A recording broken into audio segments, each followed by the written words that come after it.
course, one of them is a member of the New South Wales government, Gareth Ward, and the other is the bloke, well, I suppose I'm now going to make his life miserable by saying many think he should be the leader of the Labor Party in New South Wales. So I'll come to you, Gareth, first, right? You've been in Parliament for 9 years. Can you refer me and our viewers to a single utterance where you have powerfully prosecuted your unqualified defence of freedom of speech? Well, good evening, Alan. And can I just start by referring your viewers to all of my speeches, particularly if they've had trouble sleeping. But look, if they've got sleep apnea, take a look at Chris's. You'll be out like a light. But look, in all seriousness, Alan, it wouldn't matter whether it was my time at university when I argued for voluntary student unionism, which was eventually achieved, through to my support for the Ramsay Centre's Western Civilisation Studies, which promotes academic freedom. I have always been a campaigner for freedom of speech, but I would say that you have to draw the line at things like vilification and hate speech. Groups like Hitsput Tahrir that think it's all right to separate women at public meetings or condemn to death people that have left the faith. That's where I draw the line. But I do believe that free speech is incredibly important. You've got a battle on your hands. Fundamental to our democracy. You've got a battle on your hands. Chris, your turn. Where can I go tonight and find a brilliant defence of the right of an Australian to be free to articulate his views, uttered by Chris Minns?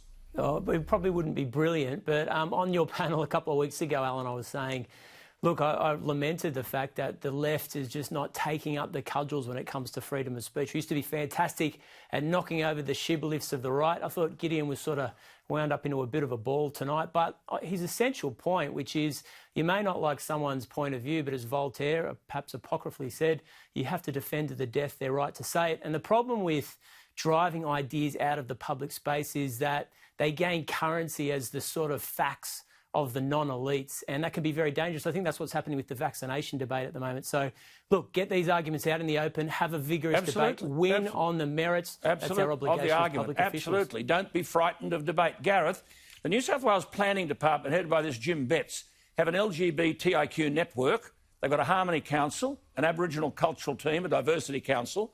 Were you invited yesterday to the Berejiklian government's new whole of public sector LGBTIQ plus network, to, quoting the words, to connect, collaborate and build a community, and your government have announced a competition to name the network. Can you quote any peer-reviewed academic study anywhere in the world that shows diversity improves productivity? Well, Alan, I'm not aware of any of that, but I am the Minister for Disability Services, and we have an employment target for people with disabilities in the New South Wales public sector, as a lot of governments do.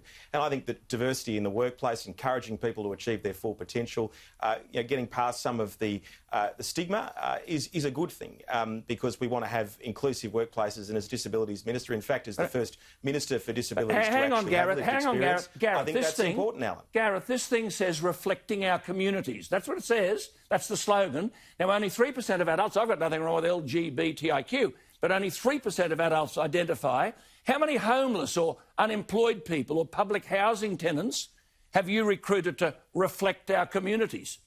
Well, in fact, Alan, my agency, which is covers things like housing and homelessness and child protection workers, are full of people that have been in circumstances where they've been homeless or at risk of homelessness, or they may have been on the front line as a caseworker, or they've been promoted. I mean, these are people with real life experience that are making a real difference because of the pathway they've walked. And I certainly know that as someone with lived experience with disability. I think diversity is a good thing. That's not my point, I have to say, Gareth. Chris, can you come in? It's not my point. I'm simply saying we've got this special slogan, we've got this special launch for an outfit which are a minority, and people out there who think, well, I'm unemployed and I'm a Housing Commission person, I wish someone would actually form an organisation with a slogan to recognise me in the community. What's your thought, Chris? Well, look, I don't know, maybe it's about inclusion in the workplace or recruitment tool. I don't know. I don't know the circumstances of the effort, Alan. I mean, your point about encouraging people to get involved in the public service, having access to these great jobs is extremely important when unemployment's expected to be double digits, 10% by Christmas time. Every effort by government needs to be focused on driving jobs at the moment. Well, I thought we were about creating jobs. Gareth, I'm just wondering, can you give a commitment that this stuff is not going to permeate all of your government?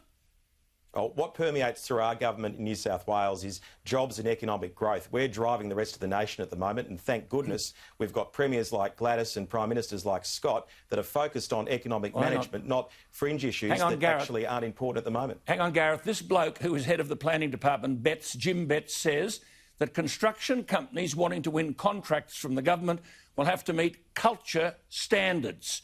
You can't have girly pictures in the men's change rooms, otherwise the companies won't be able to tender. How do you think these stupid criteria will grow the economy and create jobs, Chris? Well, I'm not sure. I mean, look, there's many obligations, some quite serious, some very appropriate on civic contractors when they deal with the New South Wales Government Anti-Discrimination Act, the Sex Discrimination Act. I think that they're appropriate, they're in place. Government, private agencies have to comply with them.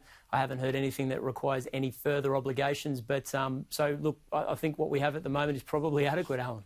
Well, I'm telling you, you have got something here. Gareth, you've got a bloke, Jim Betts, who says they'll have to meet certain culture standards or they can't win the tender. How does that promote jobs? I think the best job-creating initiative would be to sack this bloke, Jim Betts.